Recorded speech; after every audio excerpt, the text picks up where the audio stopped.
Hi again, and thank you for watching. In another video, I made a steel bumper for my zero-turn mower to mount some lights. In this video, I will cover how to wire them up and make them look like they came that way from the factory.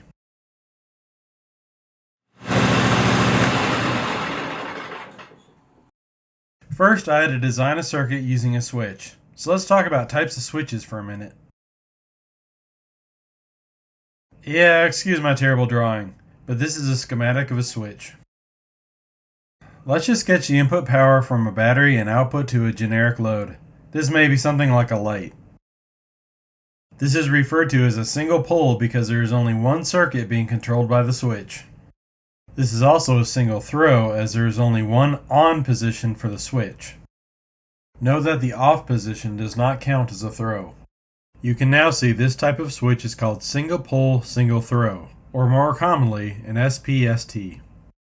If we were to replace the off position of the switch with another circuit, this would become a double throw and therefore an SPDT switch.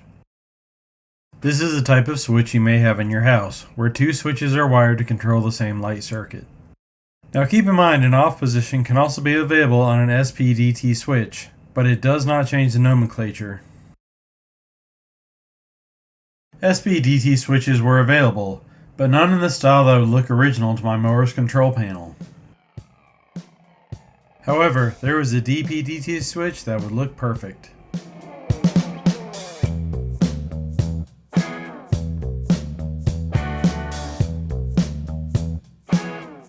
There were a number of options available in this switch, mainly just appearance, but I had to avoid a momentary switch, which is spring return to the off position if you are not holding it down.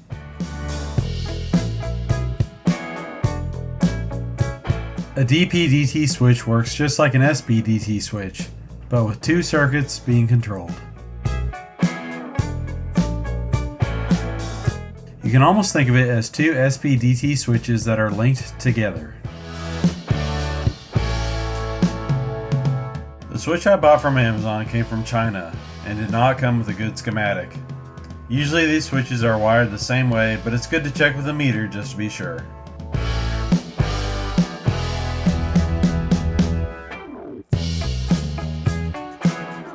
And sorry if I start to look a little greasy as this video progresses. This was filmed right after Hurricane Helene and we didn't have running water for 2 weeks.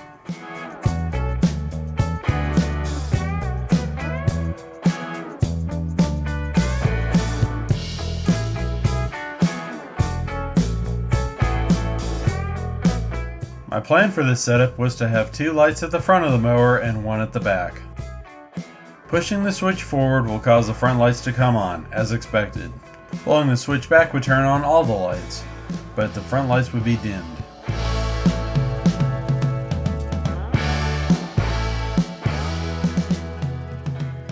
To do this, I will need to run 12 volt into the switch. Since this is a double pole switch, I will need to jump the two inputs together.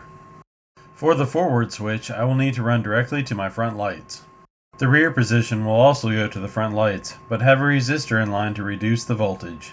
The forward position of the second pole will be unused, and the rear position of the second pole will be wired to the rear light. With the plan made, the first step will be to mount the switch.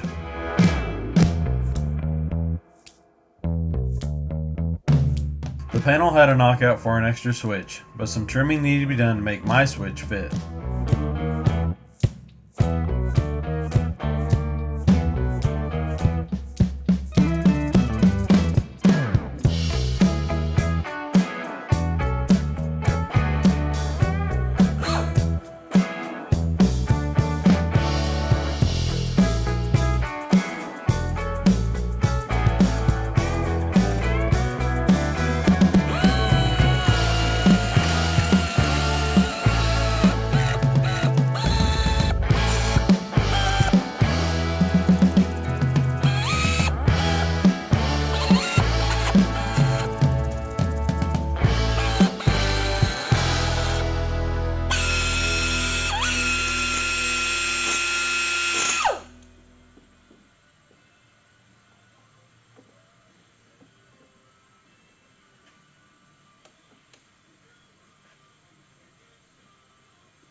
A lot of people just run accessories to the battery, but that just screams cheap add-on.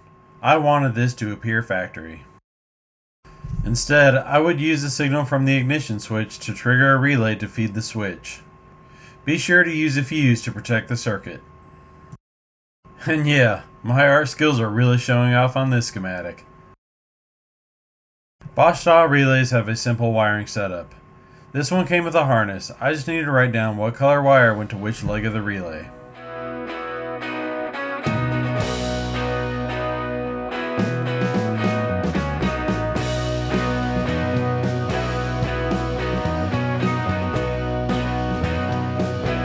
The relay came with a mounting tab. I just borrowed an existing bolt to hold it down.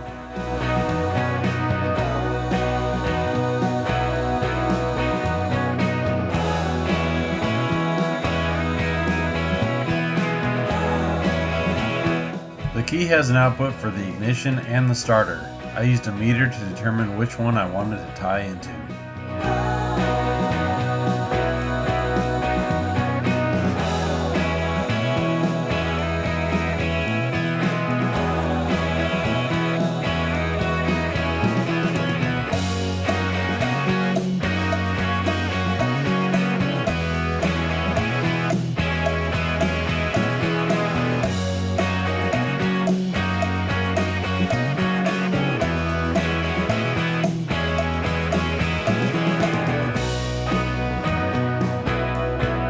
This mower does not have a great chassis ground, so I wired the engine ground to a bolt.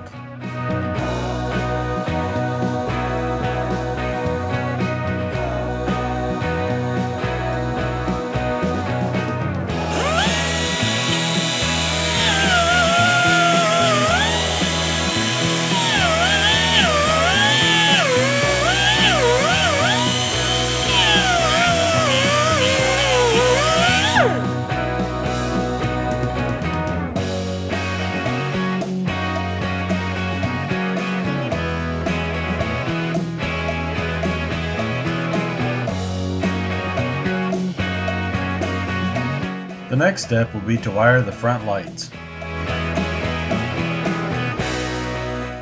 When running the rear lights, I wanted to have the front lights on but dimmed, which can be accomplished using a resistor.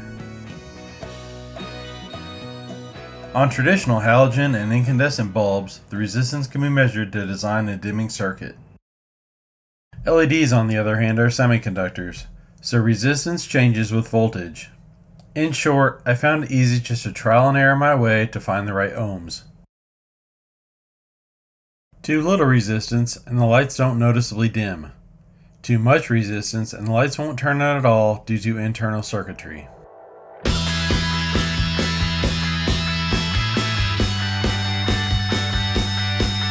Now that I figured out what resistor I wanted, I added weather pack connectors to each of the lights.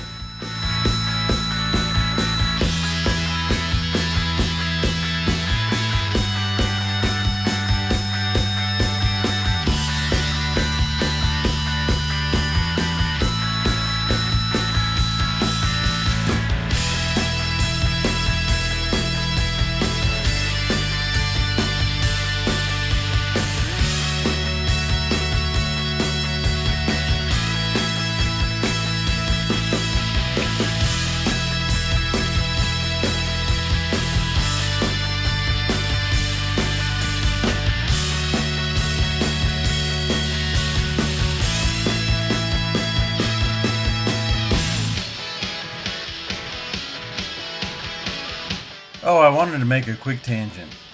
The lights came with a spring washer as part of the mounting hardware. The Chinese have flooded the market with cheap washers that don't hold spring pressure. These can be tested by pressing them flat in a vise. If they don't spring back to their original shape, don't bother using them. This was the case here, so I cleaned the threads and applied some medium strength thread locking compound.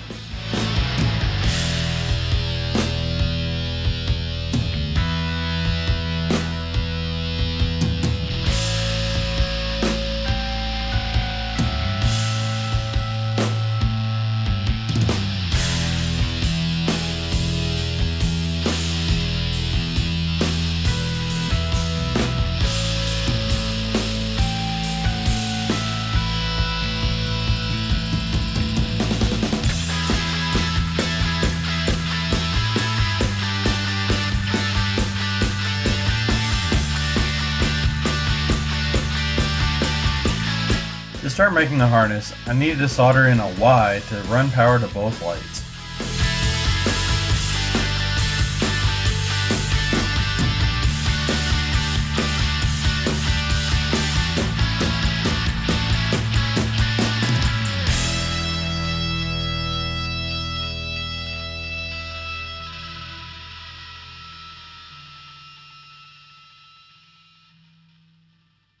This is the cheap option for harness loom. Some people really don't like it, but come on, this is just a lawnmower. It will be fine.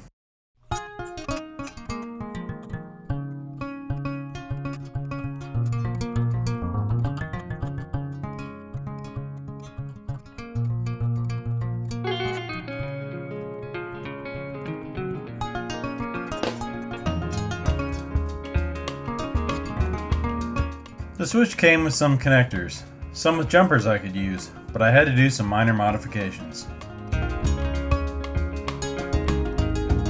I soldered the resistor in line with the wire, then covered it with heat shrink wrap.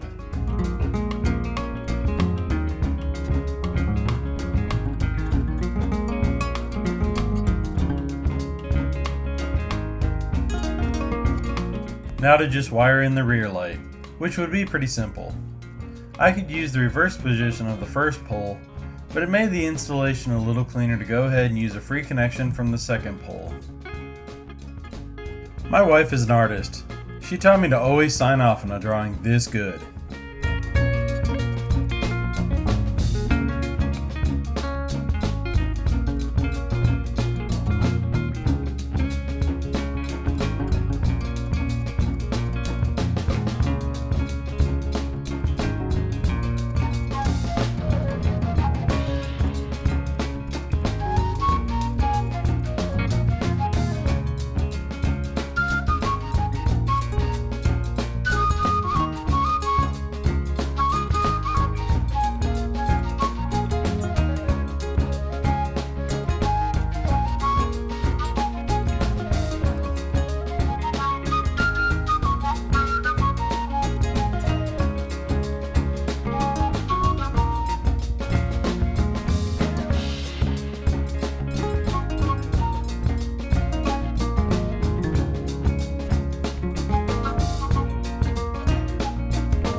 With everything wired in, everything could be put back together.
button looks like it was supposed to be there. Having the ignition key also kill the lights helps make it feel like these came that way from the factory. These lights will be a huge help with mowing during times of the year when the days are short. I hope this little project can help inspire you for something you want to make. If not, I hope you at least found it entertaining. Either way, I appreciate you tuning in and I hope to see you again.